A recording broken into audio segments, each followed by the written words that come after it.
We've noticed a bearish trend in the market. So what does that mean? What can we learn from it? And if anything, what can we do about it? Find out on this edition of the Video Market Update. So I want you to look at this chart. This is the S&P 500 year to date as of Monday.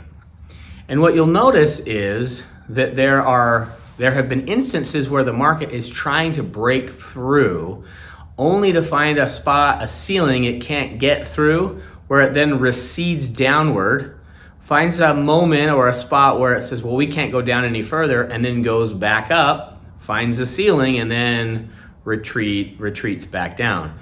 When it hits the ceiling, that's known as resistance, right? It's hit a spot where it can't break through. So then it turns negative, goes down, and then it hits a bottom, a floor, or known as support.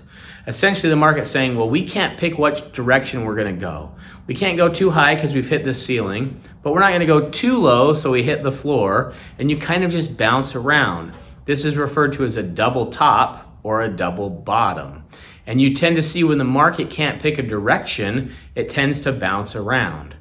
But what happened, and you can see it here, is oftentimes happens, is international events kind of get in the way. And we've seen Middle East conflict, and that's shown us that the market picked a direction, and that direction has been downward.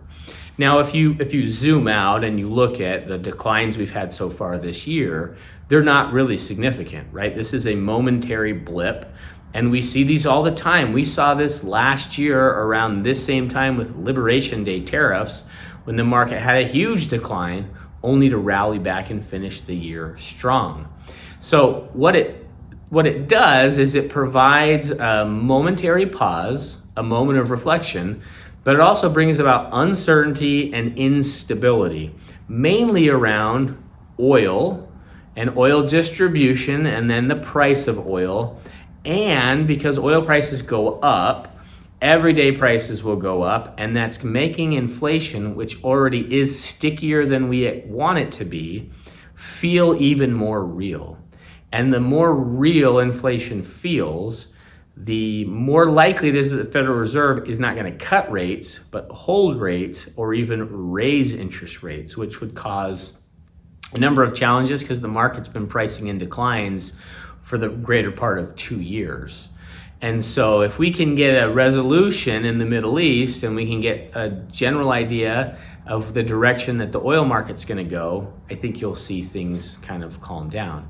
Now, as always, this video is information only. We are not making specific recommendations. If you have specific questions on your portfolio, let me know.